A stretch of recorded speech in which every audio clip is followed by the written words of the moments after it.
Hello everybody. आज हम फिर से करने जा रहे हैं क्लास 10th के साइंस और इसमें हम एक नया चैप्टर शुरू करने जा रहे हैं, नियंत्रण एवं समन्वय। ये इस चैप्टर से रिलेटेड फर्स्ट टॉपिक है, इसलिए हम सिर्फ इस चैप्टर की भूमिका के बारे में पढ़ेंगे। तो आइए देखते हैं क्या होता है नियंत्रण एवं समन्वय और मानव के शरीर में विशेषतः ये किस प्रकार से होता है। नियंत्रण एवं समन्वय के बारे में समझने से पहले है महत्वपूर्ण कि हम जानें कि आखिर नियंत्रण और समन्वय ये होता क्या है। अगर हम नियंत्रण की बात करें तो नियंत्रण का शाब्दिक अर्थ है काबू करना। हमारे किसी शरीर के अंग को काबू करने की हमारी जो क्षमता है उसे हम क्या कहते हैं, नियंत्रण। जैसे कि हमारे अगर कोई पास बैठा हुआ है तो हम धीरे बोलकर बात करेंगे। अगर कोई दूर बैठा हुआ है तो हम तेज चिल्लाकर बात करेंगे। और अगर कोई हमारे बाजू में हमारे से अनजाना आदमी बैठा हुआ है तो हम उससे बात नहीं करना चाहें तो हम नहीं भी करेंगे। तो हमारी यह क्षमता जिसके अनुसार हम यह काबू कर सके, यह सिर्फ एक उदाहरण है कि हम बात करना चाहें, नहीं करना चाहें, या धीरे बोलना चाहें, तेज बोलना चाहें, उसे हम क्या कहते हैं, नियंत्रण। इसी प्रकार से हम एक दूसरा उदाहरण ले सकते हैं कि जैसे हम बाजार में जाते हैं, हमें बाजार में बहुत सारी चीज़ें नज़र आती हैं, लेकिन हम उसमें से कौन सी, सारा बाजार तो नहीं खरीद सकते ना, तो हम उनमें से कौन सी चीज़ खरीदना चाहें और कौन सी नहीं खरीदना चाहें, अपनी इस शक्ति को काबू करना भी क्या कहलाएगा, अपना नियंत्रण। ठीक है, यह सोचना। उसके बाद अगली चीज़ आती है कि नियंत्रण की अगर हम शाब्दिक परिभाषा की बात करें तो किसी जीव के द्वारा अपने शरीर या उसके किसी विशेष भाग को रोकने, शुरू करने या उसकी गति में परिवर्तन करने की क्षमता ही नियंत्रण कहलाते हैं है। इसके दो उदाहरण हम पढ़ चुके हैं। इसके अलावा एक और उदाहरण हम देखते हैं, यानी जैसे हम कभी क्या होता है कि हमें धीरे चलते हैं, कभी हम तेज चलते हैं, कभी हम बिल्कुल नहीं चलते हैं। अगर हम नहीं चलना चाहे तो हम बैठ भी सकते हैं ना। तो यह स्थिति भी हमारे काबू में, यानी हमारे आसपास जो भी चीज़ें हो रही हैं उसकी स्थिति के अनुसार हम अपने शरीर के भागों को काबू कर सकते हैं या अपने पूरे शरीर को भी काबू कर सकते हैं। हमारी यही क्षमता क्या कहलाती है, नियंत्रण। उसके बाद दूसरी चीज़ आती है समन्वय। समन्वय क्या होता है? समन्वय क्या, अगर हम शाब्दिक अर्थ बात करें तो मतलब सामंजस्य बिठाना।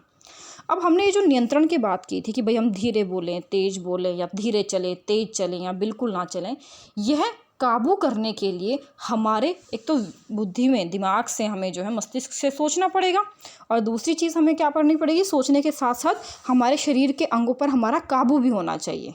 ठीक है, तो यह शक्ति जिसके अनुसार हम अपने शरीर के सभी अंगों में आपसी सामंजस्य बिठा सके ताकि स्थिति के अनुसार हम व्यवहार कर सके, समन्वय कहलाता है।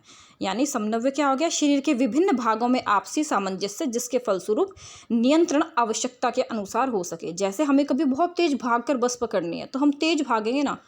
ये तेज भागने के लिए हमारे शरीर के सभी अंगों में इतनी क्षमता होनी चाहिए, इतना सामंजस्य होना चाहिए कि पैर जो है तेजी से दौड़ने लगे हमारे। तो हमारे तेज दौड़ने की ये जो क्षमता है, इसके लिए शरीर के विशेष अंगों का आपस में सामंजस्य होना ही समन्वय कहलाता है। अब मानव के जो शरीर में यह नियंत्रण एवं समन्वय करने के लिए दो तंत्र लगाए गए हैं। पहला है अंतःस्रावी तंत्र और दूसरा है तंत्रिका तंत्र। तो अब जानते हैं, हम पहले तंत्रिका तंत्र के बारे में पढ़ते हैं कि तंत्रिका तंत्र आखिर होता क्या है। अंतःस्रावी तंत्र के बारे में हम बाद में चर्चा करेंगे। तो आइए देखते हैं। अगर हम तंत्रिका तंत्र की बात करें तो मानव के शरीर में तंत्रिका तंत्र के 3 भाग माने जाते हैं। पहला है हमारा मस्तिष्क, जिसे हम आम भाषा में क्या कहते हैं, दिमाग। ठीक है। दूसरा है हमारा मेरुज्जु, ये जो हमारे कमर में रीढ़ की हड्डी होती है ना, इसके भीतर स्थित होता है हमारा मेरुज्जु। और तीसरी होती है हमारी तंत्रिकाएं। तंत्रिकाएं क्या होती हैं, हमारे पूरे शरीर में जो है ना, रेशे जैसे, यानी बहुत पतले धागे जैसे एक तार से फैले हुए हैं। हम तार की बात नहीं कर रहे, लेकिन तार जैसी संरचनाएं फैली हुई हैं जो हमारे आसपास क्या हो रहा है यह सूचना हमारे मेरुरज्जु तथा मस्तिष्क को देती हैं और उसके अनुसार हमें व्यवहार करने के लिए कहती हैं। ये कहलाती हैं हमारी तंत्रिकाएं। इनके बारे में हम और भी जानेंगे। तो यानी तंत्रिका तंत्र क्या हो गया, किसी जीव के विशेष अंगों का समूह जो नियंत्रण एवं समन्वय करे, तंत्रिका तंत्र कहलाता है। यानी हमारे वे सभी अंग जो हमारे शरीर में नियंत्रण का और समन्वय का काम करे, तंत्रिका तंत्र के भाग कहलाते हैं। और इसके लिए हमारे पास कितने भाग हैं, हमारे पास 3 भाग हैं, मस्तिष्क, मेरुरज्जु और तंत्रिकाएं।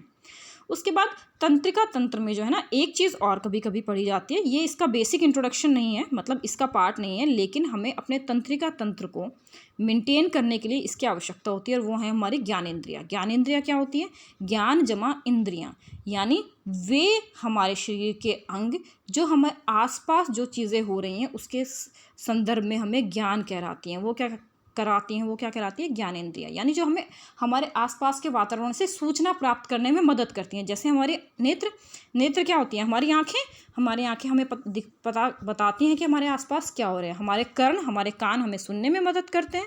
हमारी जिह्वा, हम जो खा रहे हैं उसमें उसका कैसा टेस्ट है यह जानने में मदद करती है, और हम बोल क्या रहे हैं, हमारा बोलने के हमारे जो शब्द हैं वे भी तो हमारे आसपास का वातावरण पैदा करते हैं ना। अगर किसी से प्यार से बोलोगे तो अच्छा वातावरण रहेगा, और अगर गुस्से से बोलोगे तो बुरा वातावरण हो जाएगा। इसी प्रकार हमारी त्वचा, अगर हमें कोई चीज़ ठंडी लगती है, गर्म लगती है, या हमें कोई चीज़ काट जाती है तो वो हमें अपनी त्वचा से पता चलता है, और हमारी जो सूंघने की क्षमता है वो हमें नासिका से पता चलती है। यानी हमारे शरीर में तंत्रिका तंत्र के मुख्यतः तो यह 3 भाग है, लेकिन इन 3 भागों को सही रूप से कार्य करने के लिए हमारी ज्ञानेंद्रियाँ हमें मदद करती हैं। आइए अब इसी बारे में थोड़ा सा और जानते हैं हम। एक चीज़ है ग्राही या रिसेप्टर्स, जिनको इंग्लिश में कहते हैं, वो क्या होते हैं। अभी हमने ज्ञानेंद्रियों के बारे में पढ़ा ना। ज्ञानेंद्रियाँ हमें आसपास से सूचनाएं प्राप्त करने में मदद करती हैं। तो ज्ञानेंद्रियाँ तो क्या हो गई, हमारे अंग। और हमारे ज्ञानेंद्रियों के अंदर जो छोटी छोटी कोशिकाएं स्थित है। कोशिका क्या होती है, पता है ना हम सभी को। हमारे शरीर की शारीरिक संरचना की जो मूलभूत इकाई है वह क्या है, कोशिका। तो क्या ग्राही क्या होते हैं, हमारे शरीर के जो ज्ञानेंद्रियां हैं उनमें बहुत छोटी छोटी सी कोशिकाएं स्थित हैं, जो हमने अभी जो तंत्रिकाओं के बारे में पढ़े था, जो इन तंत्रिकाओं के सिरों में स्थित हैं, वो हमें आसपास के वातावरण से सूचना प्राप्त करने में मदद करते हैं। उन्हें हम क्या कहते हैं, ग्राही या रिसेप्टर। जैसे कि हमारे आसपास हमने कोई चीज़ देखी, ठीक है, वो हम हमारे आँखों से देखते हैं, ये बात बिल्कुल ठीक है, लेकिन आँखों का वह छोटे से छोटा हिस्सा जिससे हम देख पाते हैं उसे हम क्या कहते हैं, ग्राही। यानी ग्राही क्या हो गया, ज्ञानेंद्रियों में स्थित तंत्रिका कोशिकाओं के विशिष्ट सिरे जो वातावरण से सूचना ग्रहण करते हैं। यानी ये जो ग्राही हैं वे ज्ञानेंद्रियों में स्थित हैं, बिल्कुल सही बात है। और ज्ञानेंद्रियों के पास क्या है, हमारी तंत्रिकाएं हैं। यानी तंत्रिकाओं के सिरों पर जो छोटी छोटी कोशिकाएं स्थित है, जो हमें आसपास के वातावरण से सूचना प्राप्त करने में मदद करती है, वो क्या कहलाते हैं, ग्राही। और हमारे पास ये ग्राही जो है ना, जितनी हमारी ज्ञानेंद्रियां हैं उसी से संबंधित है। देखते हैं हमारे पास कौन कौन से ग्राही हैं। हमारे पास पहली ग्राही है प्रकाश ग्राही, यानी जो हमें आसपास प्रकाश का ज्ञान कराती हैं और आसपास क्या हो रही है वो चीज़ें देखने में मदद करती है। वह कौन से ज्ञानेंद्रिय में स्थित है, नेत्र।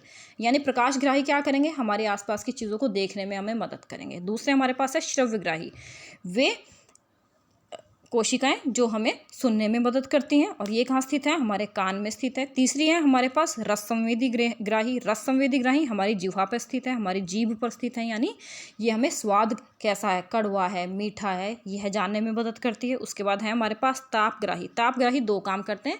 एक तो हमें इन्हें स्पर्शग्राही भी कहा जाता है। एक तो हमारे आस स्पर्श मतलब छूना, अगर कोई चीज़ हमें छूती है तो वह जानने में मदद करते हैं। और कोई चीज़ ठंडी है या गर्म है, यानी उसका ताप कितना है, यह जानने में मदद करती है। और यह कहाँ स्थित होती है, ये हमारी त्वचा में स्थित होती है। उसके बाद अगला है घ्राण यानी कि गंध। घ्राणग्राही का काम होता है हमारे आसपास जो गंध आ रही है उसको हमें महसूस कराना, और ये कहाँ पे स्थित होती है, हमारी नासिका पे। यानी ग्राही क्या होती हैं, हमारी ज्ञानेंद्रियों की छोटी छोटी कोशिकाएं जो कि हमारी तंत्रिकाओं के सिरों पर स्थित है और हमारे आसपास के वातावरण से हमें सूचना प्राप्त करने में मदद करती हैं। और ये हमारे पास कितनी है, हमारे पास मुख्यतः 5 ग्राही हैं। ठीक है, अगर हम हमारे तंत्रिका तंत्र की बात करें, वैसे हमारे पास बहुत सारी ग्राही हैं, तंत्रिका तंत्र के मुख्यतः 5 ग्राही आते हैं। आइए उसके बाद जानते हैं, ये बेसिक इंट्रोडक्शन चल रहा है, कुछ और चीज़ें। अगला है कि हमारी तंत्रिका कोशिका की हमने अभी एक बात की थी। तंत्रिका कोशिका क्या होती है। तंत्रिका तंत्र की संरचनात्मक एवं क्रियात्मक इकाई को ही तंत्रिका कोशिका कहते हैं। यानी हमारी ये जो तंत्रिका तंत्र है, इसके 3 भाग हमने पढ़े थे। एक तो हमारा क्या था, मस्तिष्क, दूसरा हमारा क्या था, मेरुरज्जु, और तीसरा ये जो पीली पीली से हमें बहुत सारी दिख रही हैं ना, हमारी तंत्रिकाएं। इनकी ये तंत्रिकाएं सारी, और ये हमारा मस्तिष्क है, और ये हमारा जो मेरुरज्जु है, ये बहुत सारी छोटी छोटी कोशिकाओं से मिलकर बने हुए हैं। उन कोशिकाओं को ही हम क्या कहते हैं, तंत्रिका कोशिका। हमें पता है जैसे कि हमारे शरीर के सभी अंग किसी न किसी कोशिका से मिलकर बने हुए हैं। तो जो तंत्रिका तंत्र के अंग है वे किससे मिलकर बने हुए हैं, तंत्रिका कोशिका से। ये तंत्रिका कोशिका जो है वो शरीर के बाकी कोशिकाओं से थोड़ी सी अलग है, यानी उसकी संरचना भी थोड़ी सी अलग है और उसके काम भी थोड़े से अलग है। तो आइए देखते हैं उसकी संरचना में सबसे पहले क्या आता है, द्रुमिका। ये जो आपको दिख रहे हैं बिल्कुल छोटे छोटे से रेशे से निकले हुए अंत में, ये क्या है, हमारी तंत्रिका कोशिका की द्रुमिका, और द्रुमिका क्या काम करते हैं? सूचना ग्रहण करने का काम करते हैं। ठीक है, दूसरा हमारे पास आता है कोशिकाएं। ये जो नीला वाला भाग हमारे पास स्थित है कोशिका के अंदर, यह क्या कहलाता है? कोशिकाएं। यह कोशिकाएं क्या होता है? ये किसी भी नॉर्मल जो हमारी आम जो कोई भी सेल होती है या कोशिका होती है, उसमें जो सभी अंग होते हैं, जैसे हमारी माइटोकॉन्ड्रिया होगी, हमारा साइटोप्लाज्म हो गया, वही सब अंग इस कोशिकाएं में स्थित होती है। उसके बाद इस कोशिकाएं का काम क्या होता है कि जो सूचना द्रुमिका द्वारा ग्रहण की गई उसे विद्युत आवेग में बदलना। एक चीज़ महत्वपूर्ण आ रही है अब, विद्युत आवेग में बदलना। हमारे पास जो भी सूचना प्राप्त होती है हमारी तंत्रिकाओं को, वो विद्युत आवेग यानी विद्युत के रूप में चलता है। जैसे कि हम ये समझ सकते हैं कि हमारा जब बल्ब जलता है तो हमें उसमें कौन सी ऊर्जा होती है? पहले उसमें इलेक्ट्रिसिटी होती है ना, है ना, उस विद्युत होती है, लेकिन वो विद्युत और उसके बाद वो विद्युत किस में आकर बदल जाती है? जब बल्ब जलता है तो वो प्रकाश में बदल जाती है, नहीं प्रकाश ऊर्जा में। पहले विद्युत ऊर्जा के रूप में चलती है, फिर प्रकाश ऊर्जा में बदल जाती है। उसी प्रकार से हमारे शरीर में क्या होता है कि कोई सूचना प्राप्त होती है, वह सूचना फिर विद्युत ऊर्जा में बदल जाती है, यानी विद्युत आवेग के रूप में वह चलती है। तो यह विद्युत आवेग में जो बदलने का काम है वो कौन करता है? कोशिकाएं। फिर उसके बाद आता है तंत्रिकाक्ष। तंत्रिकाक्ष का काम क्या है कि जो ये वाला जो हिस्सा है हमारा, यह कहलाता है तंत्रिकाक्ष। जो सूचना ग्रहण की गई है उसे एक कोशिका से दूसरी कोशिका तक पहुंचाना है। जैसे हमने अभी अभी बात की थी ना कि हमारी जो तंत्रिकाएं होती है वो बहुत सारी कोशिकाओं से मिलकर बनी होती हैं। तो अब कोई भी जो सूचना है वो एक कोशिका से दूसरी कोशिका तक पहुंचानी पड़ेगी। यह काम कौन करता है? हमारा तंत्रिकाक्ष। यानी तंत्रिकाक्ष क्या हो गया? जैसे हमारा बिजली का तार होता है ना, हमने अभी अभी बल्ब जलने की बात की थी, जो बिजली का तार क्या करता है कि विद्युत के आवेग को लेकर जाता है, उसी प्रकार हमारा तंत्रिकाक्ष क्या करता है कि जो हमारे सूचना का आवेग है विद्युत आवेग के रूप में, उसको लेकर जाता है। और आखिर में हमारे पास एक चीज़ आती है अंतर्ग्रथन। अंतर्ग्रथन क्या होता है? हमारे पास जब दो तंत्रिका कोशिकाएं होती हैं तो उन दोनों जैसे एक तो तंत्रिका कोशिका हमारे पास ये हो गई, दूसरी तंत्रिका कोशिका हमारे पास मान लीजिए ये हो जाएगी। ठीक है, इन दो तंत्रिका कोशिकाओं के बीच में जो खाली स्थान है उसे क्या कहा जाता है? अंतर्ग्रथन। अब एक चीज़ यहाँ पे और महत्वपूर्ण है, सिर्फ थोड़ा सा इंट्रोडक्शन। हमने अभी अभी क्या पढ़ा कि कोई सूचना द्रुमिका द्वारा ग्रहण की गई, उसके बाद कोशिकाएं ने उस सूचना को विद्युत आवेग में बदल दिया, फिर वह विद्युत आवेग के माध्यम से इस तंत्रिका के अंतिम सिरे तक पहुंच गई, और यहाँ से यह अंतिम सिरे से दूसरे तंत्रिका कोशिका के अंतिम सिरे तक पहुंचेगी, और फिर जो है यह आगे पहुंचाई जाएगी। ये बीच का जो खाली स्थान है उसे हम कहते हैं अंतर्ग्रथन। लेकिन इस बीच के खाली स्थान में विद्युत आवेग नहीं चलता। विद्युत को जो है ना कोई रास्ता या किसी तार की आवश्यकता होती है चलने के लिए, इसलिए बीच में यह विद्युत ऊर्जा बदल जाती है रासायनिक ऊर्जा में। रासायनिक ऊर्जा वापस से जब इस द्रुमिका के पास पहुंचती है तो रसायन के रूप में पहुंचती है, और वापस से फिर कोशिकाएं क्या करता है? उसे विद्युत आवेग में बदल देता है। थोड़ा सा डिफिकल्ट है ये, लेकिन समझने के लिए मतलब हम मोटे तौर पे क्या समझते हैं कि पूरी जितनी भी तंत्रिका कोशिका है उसमें तो जो सूचना है वह विद्युत आवेग के रूप में चलती है, बीच में जो खाली स्थान आता है उसमें रासायनिक आवेग के रूप में चलती है, और फिर से जब कोशिका शुरू हो जाती है तंत्रिका तो उसमें फिर से यह विद्युत आवेग के रूप में चलती है। और यह जो खाली स्थान है दो तंत्रिका कोशिकाओं के बीच में, उसे ही हम क्या कहते हैं? अंतर्ग्रथन। यानी अंतर्ग्रथन क्या हो गया? जिसे इंग्लिश में हम सिनेप्सिस कहते हैं। दो तंत्रिकाओं के बीच का मध्य स्थान जहाँ आवेग एक रूप से दूसरे रूप में बदल जाता है, यानी विद्युत आवेग जो है वह रासायनिक आवेग में बदल जाता है। आइए अब आगे देखते हैं इससे संबंधित थोड़ा और। अब एक और बेसिक सी चीज़ आई है कि अनुक्रिया क्या होती है। किसी जीव के अंदर या बाहर उद्दीपन क्रिया के परिणाम स्वरूप होने वाले परिवर्तन को ही हम अनुक्रिया कहते हैं। यानी ये डेफिनेशन समझने में थोड़ी सी दिक्कत होगी, तो अनुक्रिया को हम कैसे समझ सकते हैं? क्रिया बराबर क्रिया के परिणाम स्वरूप जो परिवर्तन होता है उसे हम अनुक्रिया कहते हैं, और क्रिया को हम क्या कहते हैं? उद्दीपन। फॉर एग्जाम्पल, आपने अपनी कोई पसंद का खाना देखा, उसके बाद आपके मुंह में पानी आ जाता है ना, लार आ जाता है आपके मुंह में, तो जो पसंद का खाना है वह तो क्या हो गया? क्रिया या उद्दीपन। और जो आपके मुंह में लार आई उसके परिणाम स्वरूप वह क्या हो जाती है? अनुक्रिया, जिसे इंग्लिश में हम क्या कहते हैं? रेस्पॉन्स। यानी अनुक्रिया क्या होगी कि आसपास आपके जो परिवर्तन हुआ उसके परिणाम स्वरूप आपके शरीर में जो परिवर्तन हुआ उसको हम क्या कहते हैं? अनुक्रिया। ठीक है, फॉर एग्जाम्पल एक और एग्जाम्पल हम लेते हैं कि आपको किसी ने थप्पड़ मार दिया। ठीक है, तो थप्पड़ मारने के बाद क्या हो जाएगा? वो आपको भी गुस्सा आएगा, तो जो थप्पड़ दूसरे ने मारा वह तो क्या होगी? क्रिया, ठीक है। और जो आपको गुस्सा आया वह क्या हो गई, अनुक्रिया, जिसे हम एक्शन और रिएक्शन के रूप में समझ सकते हैं। एक्शन यानी जो किसी ने किया, और रिएक्शन यानी उसके परिणाम स्वरूप जो आपने किया, जो आपके अंदर परिवर्तन आया, तो उस रिएक्शन को हम क्या कहते हैं, अनुक्रिया। यह जो अनुक्रिया है वह 3 प्रकार की होती है। अगर हम मानव के तंत्रिका तंत्र की बात करें, पहली है ऐच्छिक अनुक्रिया, दूसरी है अनैच्छिक अनुक्रिया और तीसरी है प्रतिवर्ती अनुक्रिया। ऐच्छिक यानी जो हम जानबूझ के करते हैं, अनैच्छिक यानी जो हम बिना जाने करते हैं, और प्रतिवर्ती यानी जब किसी खास स्थिति में हम करते हैं उसे हम कहते हैं प्रतिवर्ती। अब ऐच्छिक जैसे कि आप टहलना चाहें, खाना चाहें, पीना चाहें, यह आपकी ऐच्छिक है। आप चाहे टहलना चाहोगे तो आप टहलोगे, दौड़ना चाहोगे तो दौड़ोगे, और बैठना चाहोगे तो बैठोगे, तो यह क्रिया क्या हो गई, अनुक्रिया क्या हो गई, ऐच्छिक। ठीक है।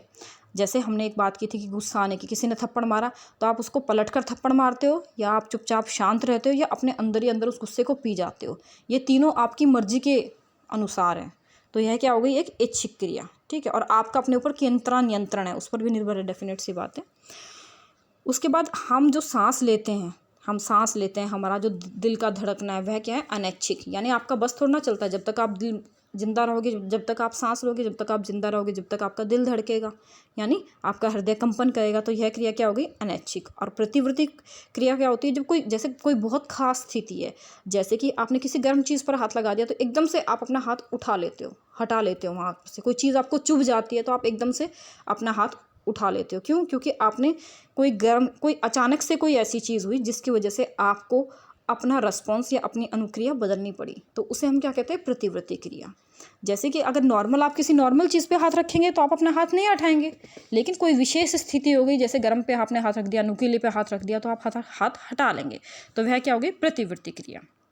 आइए अब इसी बारे में थोड़ा सा और जानते हैं कि ये प्रतिवर्ती क्रिया क्या है, वह हमारे सिलेबस में है। और ये एग्जाम्स में, बोर्ड एग्जाम्स में अक्सर यह क्वेश्चन पूछा जाता है कि प्रतिवर्ती क्रिया क्या है और प्रतिवर्ती चाप क्या है। तो जानते हैं।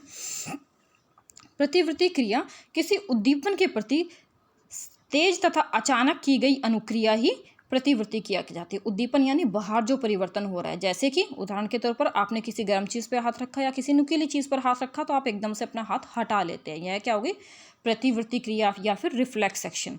और प्रतिवर्ती चाप क्या होती है, जो प्रतिवर्ती क्रिया हुई उसके दौरान जो विद्युत आवेग का रास्ता होता है या पथ होता है, उसे हम कहते हैं प्रतिवर्ती चाप। यानी कि आपके आसपास जो अचानक परिवर्तन हुआ उसके परिणाम स्वरूप आपने जो अनुक्रिया, आपके शरीर ने जो कार्य किया, उसे हम कहते हैं प्रतिवर्ती क्रिया। और आपके शरीर ने वह कार्य करने के लिए या अनुक्रिया करने के लिए जो रास्ता आपके शरीर के अंदर फॉलो हुआ, जो रास्ता आपके शरीर ने अपने आप को वह काम करने के लिए चुना, उसे हम कहते हैं प्रतिवर्ती चाप। जैसे कि इसे हम एक समझते हैं एक उदाहरण से, कि आपने क्या किया कि सबसे पहले जो है ना, किसी गर्म चीज़ को आपने हाथ लगा दिया। ठीक है। अब गर्म चीज़ को जब आपने हाथ लगाया तो क्या होगा कि आपकी जो ग्राही हैं, आपके शरीर पर जो ग्राही स्थित हैं, उनने गर्म चीज़ को महसूस किया। जैसे ही उनने गर्म चीज़ को आपके हाथ ने महसूस किया, तो यह आपकी जो संवेदी तंत्रिका कोशिकाएं हैं, यह बात ले जाकर आपके मेरुज्जु को बताएंगी। संवेदी तंत्रिका कोशिकाएं क्या होती हैं, एक प्रकार की तंत्रिका कोशिका होती है जो संवेदना मतलब आप कोई चीज़ क्या परिवर्तन हुआ उसको आपको बताती हैं, जो संवेदना महसूस करती हैं वो आपके मेरुरज्जु को बताती हैं। और मेरुरज्जु फिर उसके परिणाम स्वरूप यह चीज़ क्या बताता है, आपके प्रेरक तंत्रिका कोशिकाओं को बताता है। प्रेरक तंत्रिका कोशिकाएं यह आपकी पेशियों को बताती हैं, और आपकी पेशियां यह क्या काम करती हैं कि फटाफट से अपना हाथ हटा लेती हैं। यानी क्या रास्ता फॉलो हुआ, पहले आपकी जो है ना ग्राही ने वह चीज़ महसूस की, ग्राही ने बताया प्रेरक तंत्रिका कोशिकाओं के, प्रेरक तंत्रिका कोशिकाओं ने बताया मेरुरज्जु को, मेरुरज्जु ने बताया आपकी यहाँ पे संवेदी तंत्रिका कोशिकाओं ने संवेदी तंत्रिका से मेरुरज्जु को, मेरुरज्जु ने बताया प्रेरक को, प्रेरक यानी जो प्रेरणा देता है कोई काम करने की, और उसके परिणाम स्वरूप आपके हाथ वहाँ से हटा लिया गया। तो यह पूरा जो रास्ता है यह क्या कहलाता है, प्रतिवर्ती चाप। अब इसमें एक चीज़ और महत्वपूर्ण है कि इसमें ना कहीं भी दिमाग की हमने बात नहीं की, मस्तिष्क की हमने बात नहीं की, लेकिन मस्तिष्क का, क्योंकि यह काम अगर मस्तिष्क तक पहुँचेगा तो और भी बहुत ज़्यादा कम्प्लेक्स सिचुएशंस हो जाएंगे, जब तक आपका हाथ जल चुका होगा आपके हाथ को क्षति पहुँच जाएगी। इसलिए यह काम मेरुरज्जु पर ही खत्म हो जाता है, लेकिन मस्तिष्क को इस कार्य की इन्फॉर्मेशन दी जाती है, कि यह सूचना दी जाती है, ताकि आगे से मस्तिष्क उस बात को ध्यान रखे और गर्म चीज़ को आप हाथ नहीं लगाएं। जैसे कोई बच्चा जो है एक बार अगर गर्म चीज़ को हाथ लगा देता है तो वो दोबारा नहीं लगाता है। क्यों नहीं लगाता है? क्योंकि उसके मस्तिष्क तक यह सूचना पहुंच गई है कि गर्म चीज़ के हाथ लगाने से हाथ जल जाता है। यानी प्रतिवर्ती क्रिया क्या हो गई? किसी बहुत तेज और अचानक हुए उद्दीपन के कारण आपके शरीर का जो क्रिया है वह प्रतिवर्तीय क्रिया हो गई, और आपके शरीर ने जो उस दौरान रास्ता फॉलो किया, जो रास्ता चुना, उसे हम क्या कहते हैं? प्रतिवर्ती चाप। अब इसमें हमने एक पेशी की बात और की थी। पेशी क्या होती है? हमारे शरीर के विशेष ऊतक होते हैं जो हमारे शरीर में गति का काम करते हैं। जैसे आपके भाई ये बात बिल्कुल ठीक है, ग्राही ने ग्रहण कर लिया, संवेदी ने जो है ना ये मेरुरज्जु को बता दिया, मेरुरज्जु ने जो है प्रेरक को बता दिया, लेकिन उसके लिए हाथ हटाना भी पड़ेगा ना। वो हाथ हटाने का काम कौन करती है? पेशी ऊतक। पेशी ऊतक का काम है शरीर को में गति लाना या किसी चीज़ पर हाथ लगाना या हटाना। यह हो गई हमारी प्रतिवर्ती क्रिया। ठीक है, चलिए, थैंक यू।